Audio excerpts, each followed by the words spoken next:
नमस्कार प्यारे बच्चों, जैसे कि आप लोगों को पता है 8th क्लास के इंग्लिश के एग्जाम्स जो हैं कई बच्चों के हो रहे हैं, कई बच्चों के होने वाले हैं। तो उसके लिए मैं लेके आया हूं आप लोगों के लिए बहुत ही शानदार एनिमेटेड तरीके से ये इंपॉर्टेंट क्वेश्चन आंसर। ये इंपॉर्टेंट क्वेश्चन आंसर्स है आपके एग्जाम में पूरी पूरी आने की संभावना है। इसमें सारे चैप्टर्स और सारी पॉइंट्स को हम लोग कवर करेंगे और साथ में उनमें से क्या क्या चीजें पूछी जा सकती है आपके एग्जाम में, ये हम लोग करने वाले हैं। ये वीडियो आप लोगों के लिए बहुत ही शानदार, बहुत ही इंपॉर्टेंट हो सकता है। तो करते हैं आज के वीडियो की शुरुआत। सबसे पहला हमारा चैप्टर है the best Christmas present in the world. अब इसका जो सवाल लिया गया है मोस्ट इंपोर्टेंट, वो ये पूछा गया है, why did Jim McPherson write the letter to Connie. Jim McPherson ने कोनी को लेटर क्यों लिखा? What was the wonderful thing that had happened, और क्या वंडरफुल थिंग थी जो हुई थी। अब जिम मैकफरसन कौन है? एक आर्मी पर्सन है ब्रिटिश का, और कोनी उसकी वाइफ है। उसने उसको लेटर लिखा था। भाई क्यों लिखा था? अपने खुशी को, अपने जॉय को शेयर करने के लिए, क्योंकि उसके जीवन में एक बहुत ही शानदार घटना घटी थी। वो शानदार घटना क्या थी? क्रिसमस का ट्रस्ट। ट्रस्ट का मतलब है अचानक से युद्ध के अंदर कुछ समय के लिए शांति विराम होना। इसका मतलब कुछ समय के लिए शांति होना। तो वर्ल्ड वार चल रहा था, जर्मन और ब्रिटिश आर्मी लड़ रही थी, अचानक से उनके बीच में कुछ समय के लिए शांति हुई थी।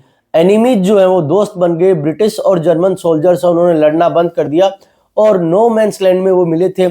एक दूसरे के साथ में सेलिब्रेट करते हैं, फूड्स, ड्रिंक्स, और एक दूसरे के साथ में फुटबॉल मैच है वो भी वो शेयर कर रहे हैं, खेल रहे हैं, एंजॉय कर रहे हैं। ये इस चैप्टर में एक उम्मीद दिखाती है कि जिस प्रकार से उन्होंने फुटबॉल मैच से विनर डिसाइड किया, उसी प्रकार से हम लोग लड़ाइयों को छोड़ के बहुत आसानी तरीके से हमारे ये जो आपस में मतभेद है, कन्फ्लिक्ट्स हैं, डिस्प्यूट्स हैं, उनको सुलझा सकते हैं। अगला हमारा चैप्टर है सुनामी। सुनामी का सबसे मोस्ट इंपोर्टेंट क्वेश्चन ये लिया गया है कि टिली स्मिथ जो है उसके ज्योग्राफी के लेसन ने उसको किस प्रकार से हेल्प किया, उसकी फैमिली को और बाकी लोगों को बीच पे बचाने के लिए। अब देखो इस आंसर के जो की पॉइंट्स है उसमें यह जानना है कि टिली स्मिथ ने अपनी क्लास में पढ़ा था। क्या पढ़ा था? कि कुछ साइंस पढ़े थे। कौन से साइन पढ़े थे? जब सी रिसीड कर रहा हो, वापस लौट रहा हो, बबलिंग हो रहा हो और उसमें वेव्स फॉर्म हो रही हो, तो इसका मतलब ये खतरे के निशान है। अब वो वहां पे जब गई थी, बीच पे गई थी, तो उसने ये सारे साइन देखे थे और वो बहुत ज्यादा डर गई थी। उसने सबको अलर्ट कर दिया और सबको वहां से खाली करने को बोल दिया। वो चीखने चिल्लाने लगी। अब उसके परिवार के लोग और उसके साथ के लोग थे, उन्होंने तुरंत उस जगह को खाली कर दिया और इस प्रकार से उसने बहुत सारे जीवन को बचा लिया। तो उसने अपने लेसन में जो सीखा उसको प्रैक्टिकल में लागू किया और बहुत सारे लोगों का जीवन बचा लिया। अगला हमारा चैप्टर है वो है हमारा ग्लिम्पसेस ऑफ द पास्ट। अब उसमें पूछा गया है, ईस्ट इंडिया कंपनी ने ऐसी कौन सी पॉलिसीज हथियाई जिसके कारण से उन्होंने यहाँ के जो छोटे छोटे प्रिंस थे, राजकुमार थे, राजा थे, उनको अपने कंट्रोल में ले लिया या उनको झुका दिया। तो पहली पॉलिसी थी एक्सप्लॉइटिंग डिवीजन। इसका मतलब उन्होंने दो राजाओं के बीच में डिवीजन कर दिया और उसके बाद में एक को सपोर्ट किया और दूसरे को कमजोर कर दिया, फिर दूसरे को भी उन्होंने कमजोर कर दिया। अब दूसरी पॉलिसी ये थी कि उन्होंने राजाओं को ऑफर किया कि तुम हमारे सहायक बन जाओ। अब हमें क्या करना पड़ेगा? हमें तुम्हारे रूल को देखना पड़ेगा और तुम हमारे सामने सरेंडर कर दो, हम तुम्हें सपोर्ट करेंगे, बाकी लोगों से बचाएंगे। ये इस प्रकार से उन्होंने अलायंस का सिस्टम साथ में कर लिया।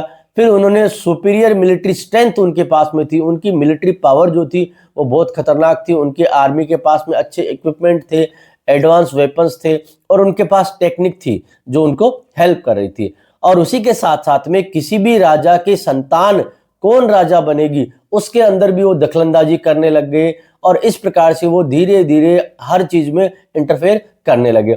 और अंततः अगर इन सारे मेथड से भी अगर काम नहीं हुआ है तो वो क्या करते?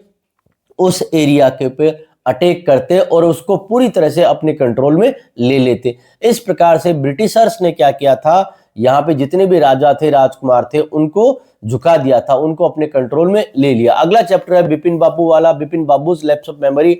उसका सवाल है important, why did Bipin Babu hesitate to visit mister Mukherjee. Mister Mukherjee के पास जाने से बिपिन बाबू क्यों हेजिटेट कर रहे थे? Why did he finally decide to phone him, और उन्होंने क्यों डिसाइड किया उनको फोन करने का? भाई हेजिटेशन का कारण क्या है? उनको एम्बरेसमेंट का फियर था कि उनको शर्म आ रही थी, हिचकिचाहट हो रही थी कि अगर मैं उसके पास में गया और रांची ट्रिप के बारे में पूछूंगा तो वो मेरा मजाक उड़ाएगा। और मुखर्जी का रिएक्शन के बारे में उसको चिंता थी कि वो सोचेगा कि कहीं मैं पागल तो नहीं हो गया हूं, ऐसा वो सोच सकता है। और आमने सामने मिलने पर ऐसी स्थिति में उसका सामना करना मेरे लिए बड़ा ही मुश्किल होगा। तो फोन करने का उसने डिसाइड इसलिए किया कि ये जो मामला था वो बहुत ही अर्जेंट था। अब उसको जानना जरूरी था कि वास्तव में मैं रांची गया था या नहीं गया था, मेरी लाइफ में हो क्या रहा है, क्या मेरी याददाश्त तो खराब नहीं हो गई है। इसलिए इस चीज को जानना जरूरी था, इसलिए फोन किया। और अगर वो जान लेगा तो उसके मन में जो उत्सुकता है, बेचैनी है, वो खत्म हो जाएगी। और फोन पे हम एक दूसरे का चेहरा नहीं देख पाते हैं, इसलिए मेरी जो शर्म, शंका, जो झिझक है वो थोड़ी कम हो जाएगी, ऐसा उसने सोच लिया और उसने इसको फोन कर दिया। अगला क्वेश्चन है समिट विद इन का। तो यहाँ पे मेजर एलो आलिया जो है वो ये कह रहे हैं कि यहाँ पे इस समिट को पार करने के लिए 3 जो इंपॉर्टेंट क्वालिटी चाहिए वो क्या होती है। तो देखिए दोस्तों, 3 इंपॉर्टेंट क्वालिटी है। पहली है एंड्योरेंस, इसका मतलब फिजिकल और मेंटल स्टेमिना आपके अंदर होना चाहिए। आपके अंदर किसी भी समस्या को लड़ने के लिए फिजिकली, मेंटली आप लोग तैयार रहने चाहिए। दूसरा है परसिस्टेंस, लगातार आपको चलते रहना है। अगर आप लगातार चलते रहेंगे, बीच में रुकेंगे नहीं, तो आपको सफलता किसी भी हालत में मिलेगी ही मिलेगी। चाहे वो क्लाइंब एवरेस्ट को करना हो, किसी माउंटेन को करना हो, या आपके लाइफ में किसी बड़े काम को करना हो। और अंतिम पॉइंट है विल पावर। अगर आप मेंटली और फिजिकली स्ट्रांग हैं, अंदर से आप बहुत मजबूत है, आपने सोच लिया है कि मुझे हर हालत में इस काम को करना ही है, तो आसानी से उस काम को आप आराम से कर पाएंगे। अगला हमारा क्वेश्चन है जोडीज फोन वाला। अब देखो, जोडीज फोन में ये है क्वेश्चन कि वो जो है उस फोन को सर्च करने के लिए आगे जाने के बाद में अकेला ही क्यों जाना चाह रहा था, मिलविल को साथ में क्यों नहीं लेके जाता है। देखिए दोस्तों, यहां पे इसका क्या आंसर है। यहां पे इसका आंसर ये बन जाता है हमारा कि वो ये देख रहा था कि अब मुझे फोन जो है वो मिलने वाला है। अब जो फोन मुझे मिलने वाला है, तो ये जो खुशी है वो खुशी मैं किसी के साथ में बांटना नहीं चाहता। जब मुझे फोन मिलेगा तो मैं बहुत खुश होऊंगा, और ये खुशी वाला आनंद है मैं किसी के साथ में शेयर नहीं करना चाहता। और दूसरा पॉइंट इसमें ये है कि अगर फोन मुझे नहीं मिलता है तो मुझे दुख होगा, निराशा होगी। ये दुख और निराशा जो है वो भी मैं किसी के साथ में बांटना नहीं चाहता। तो ये पूरी तरह से जो जॉय था, उस जॉय की जो खुशी थी कि फोन मुझे जब मिल जाएगा, तो उस खुशी को अकेले ही आनंद लेना चाहता था। इसलिए उसने मिलविल को अपने साथ में आगे जाने से मना कर दिया था। दोस्तों, अगला हमारा जो चैप्टर है वो है हमारा विजिट टू कैम्ब्रिज। ठीक बात है दोस्तों, इसमें हमारे 2 इंपॉर्टेंट कैरेक्टर्स हैं, एक है स्टीफन हॉकिंग और एक है फिरदौस कांगा। अब इन दोनों को बीच में अंतर पूछा जा सकता है, तो यहाँ पे हम स्टीफन हॉकिंग्स के बारे में जान लेते हैं। वो प्रोफेशन से एक एस्ट्रोफिजिसिस्ट है, साइंटिस्ट है, और वो डिसेबल है, पूरी तरह से वो डिसेबल है, केवल बोल सकते हैं, वो भी एक सिंथेसाइजर की हेल्प से। और उन्होंने साइंस में बहुत बड़े बड़े योगदान दिए हैं। फिरदौस कांगा के बारे में जाने तो वो एक राइटर है और जर्नलिस्ट है। और उनमें क्या डिसेबिलिटी है, उनकी बोन्स को एक समस्या है, ब्रिटल बोन्स की, उनकी हड्डियां बहुत कमजोर है, वो अक्सर टूटती रहती है। वो एक ऑब्जर्वेंट ट्रेवलर है और इंटरव्यूअर है। अब ये चैप्टर हमें मैसेज क्या देता है वो भी आप लोग जान लीजिए। चैप्टर हमें मैसेज देता है कि हमारी इनर स्ट्रेंथ पे हमें फोकस करना चाहिए। हमारी जो हमारा जो बाहर का जो बॉडी है, आउटलुक है, जो कुछ भी है, वो केवल एक आउटर कवर है। हमारी रियल ब्यूटी है वो हमारी अंदर की आत्मा और हमारे दिमाग के अंदर है, ना कि हमारे शरीर के अंदर। तो हमारा जो माइंड है वो हमारी बॉडी से ज्यादा इंपॉर्टेंट होता है। हमारे अगर फिजिकली किसी प्रकार की डिसएबिलिटी है तो वो हमारे लिए इंपॉर्टेंट नहीं है। हमारे जो माइंड है वो ब्रिलियंट होने चाहिए, शानदार होने चाहिए, हमारे माइंड में पोटेंशियल होने चाहिए। और ये डिसेबल पीपल जो है वो क्या चाहते हैं, इक्वलिटी चाहते हैं, पिटी नहीं चाहते, वो दया और सहानुभूति नहीं चाहते। वो चाहते हैं कि सारे लोग हमारे को इक्वलिटी का अधिकार दे, हमें किसी प्रकार की सिंपैथी की आवश्यकता नहीं है। तो ये हमारे इंपॉर्टेंट क्वेश्चन हो गए विजिट टू कैम्ब्रिज चैप्टर से। अगला चैप्टर है शॉर्ट मानसून डायरी। इसमें सबसे इंपॉर्टेंट हमारा क्वेश्चन है वो है कि मानसून का जो पहला डे है, उस दिन मानसून की जो मिस्ट आई थी उसके बारे में ऑथर ने क्या कहा है और किस प्रकार का चेंज ये लेके आती है। तो इसके आंसर के जो की पॉइंट्स है वो ये है कि मानसून की जो मिस्ट है वो मेलंकोलिक है, दुख से भरी हुई है और साइलेंट है। और ये क्या करती है, जो हिल्स है उनको कवर कर देती है, उन पे ब्लैंकेट फैला देती है, उनको पूरी तरह से ढक लेती है। और ये अनएक्सपेक्टेड है, अचानक से आती है, सडनली आती है और सब चीजों को कवर कर लेती है। अब चेंजेज कौन कौन से आते हैं, हिल्स जो है वो पूरी तरह साइलेंट हो जाती है, बर्ड्स जो है अब अपना गाना गाना बंद कर देते हैं, चारों तरफ से कूल है, डैम्प एयर होती है, और जो लोग बाहर घूम रहे थे वो अपने घरों के अंदर चले गए हैं, वो इंडोर्स में है, वो आउटडोर में अब नहीं आते हैं। अगली हमारी पहली पोम है the ant and the cricket. इसका पहला क्वेश्चन आ सकता है, इस पोम का मोरल पूछ सकते हैं। इस पोम का मोरल है हमारा कि हमें डिलीजेंटली वर्क करना है अच्छे टाइम में। समर का मतलब अच्छा टाइम, जब हमें किसी प्रकार की कोई परेशानी नहीं हो।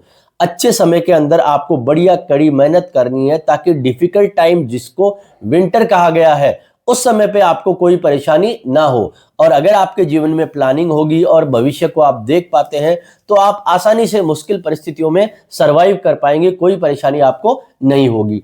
और दूसरा क्वेश्चन ये है कि आंट जो है वो क्रिकेट को हेल्प करने से रिफ्यूज क्यों करती है?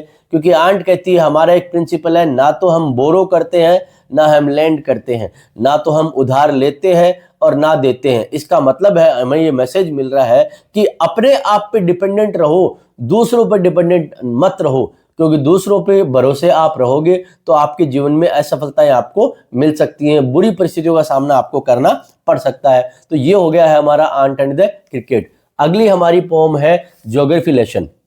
अब यहाँ पे जो क्वेश्चन आ रहा है वो ये है, what does the poet realise about the city when he looks down from the jet.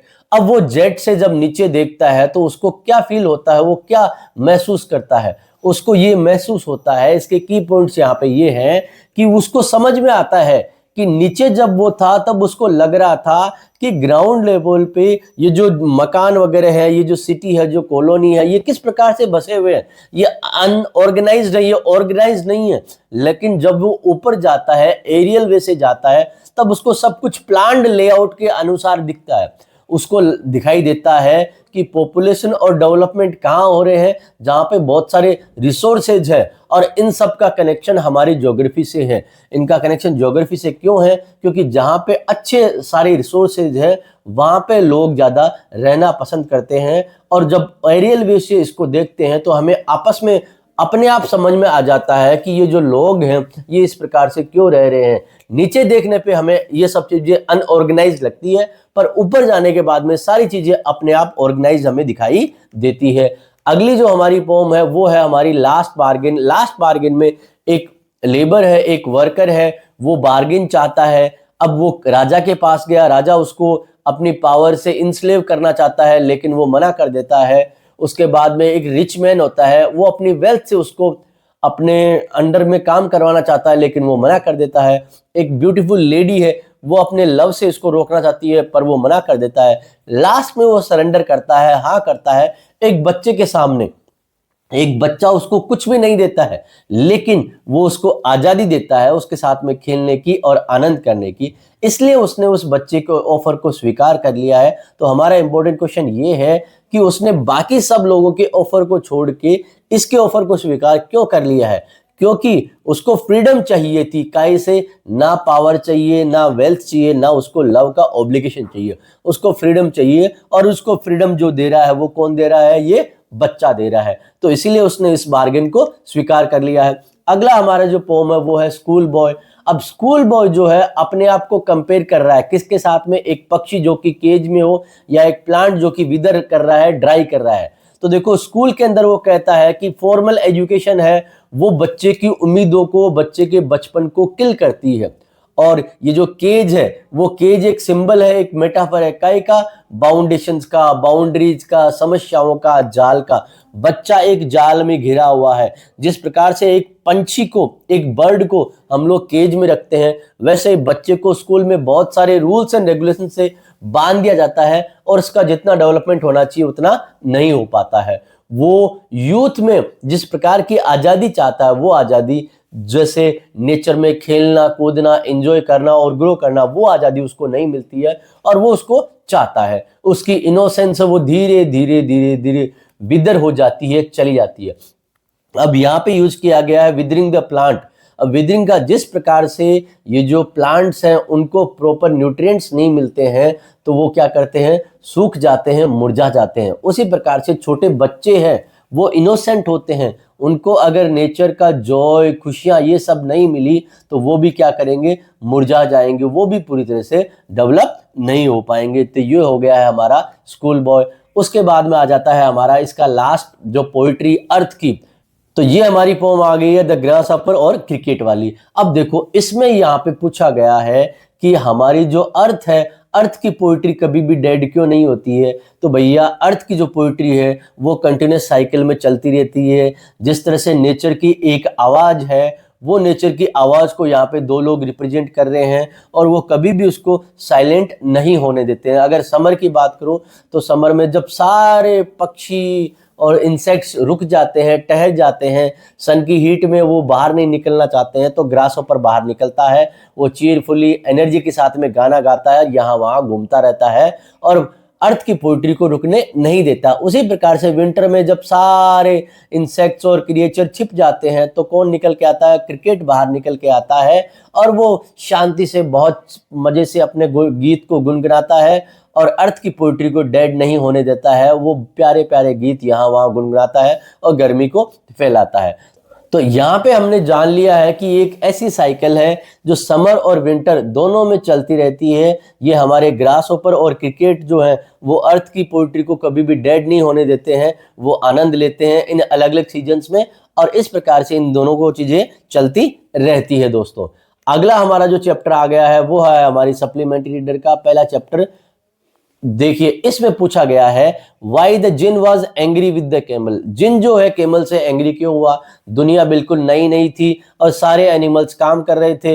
यहाँ पे हॉर्स और डॉग ये सब काम कर रहे हैं, ऑक्स भी काम कर रहा था, लेकिन ये जो हमारे कैमल है ये बिल्कुल काम करना नहीं चाहते। उनके पास जब भी कोई काम के लिए जाता है तो वो केवल हम्प हम्प करता है, इसलिए जिन जो उस पर एंग्री हो जाता है। अब बेचारे जितने भी जानवर हैं उनको डबल डबल काम करना पड़ता है, क्योंकि ये हम्प वाला जो एनिमल है कैमल उसने काम नहीं किया है। तो जिन इतना ज्यादा क्रोधित होता है उस पे और उसके जो ये पीठ पे जो हम्प है उसको बड़ा सा हम्प में बना देते हैं ताकि वो आगे का काम को कवर कर पाए और उसको भोजन भी नहीं मिलेगा तो भोजन उसको इस हम्प से मिल जाएगी। ये उसका पनिशमेंट था। दोस्तों अगला हमारा चैप्टर आ गया है चिल्ड्रन एट वर्क। तो यहाँ पे वैल्यू जो है उसने अपने घर को क्यों छोड़ दिया था।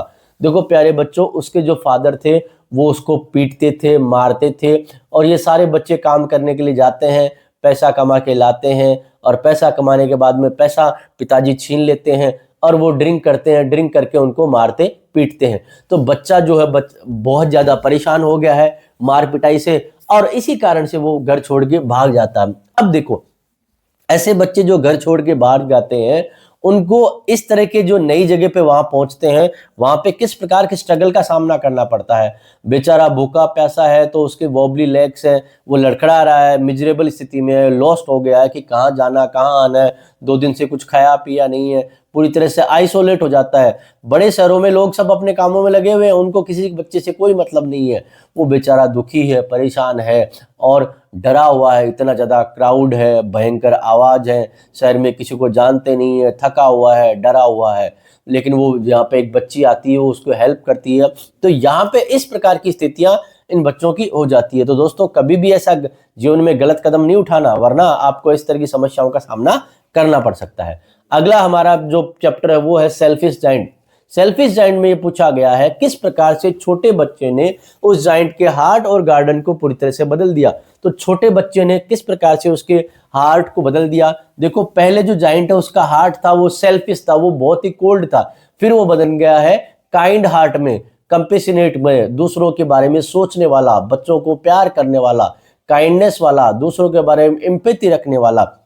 उसने अपने गुस्से को, चिड़चिड़ाहट को, सारी चीजों को खत्म कर दिया है। जब वो सेल्फिश था तो उसका जो गार्डन था उसमें केवल विंटर थी, कोई फूल नहीं खिल रहे थे, बर्फ जमी हुई थी, बर्फ और ये सारी चीजें आ रही थी, उससे जुड़ी हुई नेगेटिव चीजें आ रही थी। लेकिन जैसे ही उसने बच्चों को अलाउ किया तो उसका गार्डन खिल उठा और गार्डन में प्यारे प्यारे फूल खिल उठे, पक्षी आने लगे, वो गीत गुनगुनाने लगे और इस प्रकार से वो जो है पूरी तरह से जाइंट जो है वो पूरी तरह से बदल गया और एक बच्चे ने उसके प्यार से हृदय को, हार्ट को बदल दिया। दोस्तों अगला हमारा जो चैप्टर है वो the treasure with in. Treasure with in किसके बारे में? हाफिज कॉन्ट्रैक्टर के बारे में। हाफिज कॉन्ट्रैक्टर यहाँ पे समझाना चाहता है कि ट्रेजर विद इन, हमारे अंदर जो ट्रेजर है, धन है, उससे आप क्या समझते हैं? हमारे अंदर इनर पोटेंशियल है, हमारे अंदर टैलेंट छिपे हुए हैं, हमारे अंदर यूनिक क्वालिटीज होती है, अपने पैशन को ढूंढना है, वो आपको मोटिवेट करेगा, आपको एक्साइट करेगा। आपके अंदर बहुत सारी ऐसी कैपेबिलिटीज हैं जिन पे लोगों का ध्यान नहीं दिया गया है, आपको उन पे ध्यान देना है और उस पे काम करना है। और आपको अपनी पर्सनल ब्रिलियंस पे काम करना है। अगर अपनी आप पर्सनल क्वालिटीज पे काम करोगे तो जीवन में सफलता आपको जरूर मिलेगी। यहाँ पे एक क्वेश्चन और पूछा जा सकता है कि स्कूल लाइफ ने उसके करियर को कैसे शेप किया था। यहाँ पे हमें एक चीज को जानना है कि वो एकेडमिक्स में स्ट्रगल कर रहा था, लेकिन वो प्रैक्टिकल स्किल्स उनमें वो शानदार था। स्केचिंग में, ऑब्जर्वेशन में, इसमें शानदार था। रोट लर्निंग, रटने में वो उस्ताद नहीं था। उसके अंदर आसपास की चीजों को ऑब्जर्व करने की बहुत शानदार पावर थी, और डिजाइन बनाने में, इनमें उसका बड़ा इंटरेस्ट था। और एक टीचर ने उसको एडवाइस किया, ये उसके जीवन का टर्निंग पॉइंट भी रहा। और बाद में उसने क्या किया, अपनी असफलताओं को, अपनी समस्याओं को अपने जीवन से हटा दिया और मेहनत करके अपनी स्ट्रेंथ को पहचान लिया और बहुत बड़ा सक्सेसफुल व्यक्ति वो बन गया। दोस्तों, अगला हमारा जो चैप्टर है वो है प्रिंसेस सितंबर। प्रिंसेस सितंबर ने ये डिसाइड क्यों कर लिया कि उस पक्षी को केज के अंदर रखना है। उसको डर था, उसकी बहनों ने कह दिया कि अगर इसको ऐसा खुला रखोगी तो पक्षी चला जाएगा, वापस नहीं आएगा। उसके मन में इस चीज का बहुत ज्यादा डर था, इसलिए वो उसको खोना नहीं चाहती थी, क्योंकि पहले ही वो अपने पैरट को खो चुकी थी। और इस प्रकार से वो कंफ्यूजन में आ गई थी, और कंफ्यूजन में आने के कारण से उसने उसको बर्ड को गोल्डन केज में बंद कर लिया था। और फाइनली उसको फ्री क्यों करना पड़ा। बेचारा बर्ड जो है केज के अंदर बीमार हो गया था, और धीरे धीरे धीरे प्रिंसेस सितंबर को उसकी बात समझ में आ गई कि अगर इसको आज़ाद नहीं किया गया तो ये पक्षी मर जाएगा। और जैसे ही उसको आज़ाद किया तो पक्षी खिल उठा, वो गाना गाने लगा और खुश हो गया। तो उसको ट्रू लव जो है वो फ्रीडम होती है, वो उसको बात समझ में आ गई कि अगर मैं इस पक्षी से सच्चा प्रेम करती हूँ तो उसे मुझे केज में रखने की आवश्यकता नहीं है। अगर मैं इसको खुला छोड़ दूंगी तो ये आराम से घूमेगा, फिरेगा, गाएगा और मेरे पास बार बार आता जाता रहेगा, जैसे कि वो चैप्टर में होता है। और उसी कारण से ये जो प्रिंसेस सितंबर है बहुत ब्यूटीफुल होती है, और उसकी एक बहुत ही प्यारे से राजकुमार से शादी भी एंड में हो जाती है, जैसा कि आपने देखा है।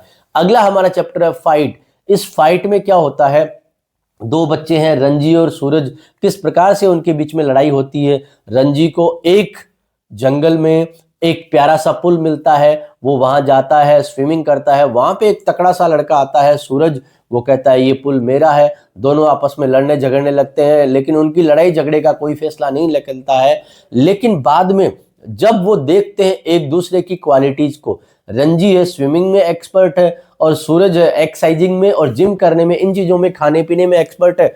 अब वो एक दूसरे की स्किल्स को सीखने के लिए और एक दूसरे को सपोर्ट करने के लिए तैयार होते हैं, और उनकी आपस में दोस्ती हो जाती है। इस प्रकार से उनकी फाइट जो है वो खत्म हो जाती है प्यारे बच्चों। अगला हमारा चैप्टर है जलेबीज। इस चैप्टर में ये क्वेश्चन पूछा गया है कि बच्चे के मन में डिलेमा या कंफ्यूजन क्यों है। क्यों शुरुआत में ये कहता है कि मुझे जलेबी नहीं खानी है, फिर बाद में कन्विंस हो जाता है कि मैं जलेबी खा लेता हूं। अब वो एक अच्छा बच्चा था, अच्छे रेस्पेक्टेबल फैमिली से था, और ये जो पैसा था स्कूल की फीस का था, और अगर इस पैसे से अगर उसने जलेबी खा ली तो ये गलत हो जाएगा, ये पनिशमेंट होगा। लेकिन बाद में वो क्यों खा लेता है, वो सोचता है कि ये जलेबी मुझे आकर्षित कर रही है, एकदम फ्रेश है, हॉट है, और बहुत ही मुझे अट्रैक्ट कर रही है। उसकी जेब में जो कॉइन्स है वो कह रहे हैं कि जलेबी खाओ, जलेबी खाओ, जलेबी खाओ। फिर वो अपने मन में प्लान बना लेता है कि आज मैं फीस के पैसे से क्या करता हूँ, जलेबी खा लेता हूँ, कल मेरे को स्कॉलरशिप का जो पैसा मिलेगा उससे मैं फीस जमा करूंगा। लेकिन ऐसा हो नहीं पाता है, और बाद में वो परेशानियों में उलझ जाता है, जैसा कि आप इस चैप्टर में जानते हैं बच्चों। अगला हमारा इसका जो लास्ट पार्ट है वो है ancient education system of India. अब एंशिएंट एजुकेशन सिस्टम हमारा जो इंडिया का था, उसके अंदर पढ़ाई के साथ साथ में हर एक एरिया पे फोकस किया जाता था। जिस प्रकार से आज सीबीएसई बात करती है होलिस्टिक डेवलपमेंट की, मतलब पढ़ाई के साथ साथ में रोट लर्निंग को छोड़ते हुए, रटाफिकेशन को छोड़ते हुए बच्चे का पूरा डेवलपमेंट होना चाहिए, ऐसा हुआ करता था। उस समय पे जो दो प्रोमिनेंट हमारे एंशिएंट यूनिवर्सिटीज थी उनके बारे में हमें एक्सप्लेन करना है। तो पहली थी नालंदा यूनिवर्सिटी, जहां पे बुद्धिस्ट लर्निंग और फिलोसॉफी के बारे में पढ़ाया जाता था, ठीक बात है। और उसी के साथ साथ में ग्रामर के बारे में, मेडिसिन के बारे में, एस्ट्रोनॉमी के बारे में, और रिलीजन और अन्य चीजों के बारे में भी वहां सिखाया जाता था। और दुनिया के अलग अलग देशों से यहाँ पे लोग आया करते थे सीखने के लिए। और दूसरी यूनिवर्सिटी है वो है हमारी तक्षशिला यूनिवर्सिटी, जहाँ पे पर्शिया, ग्रीस, सेंट्रल एशिया यहाँ से लोग सीखने के लिए आया करते थे।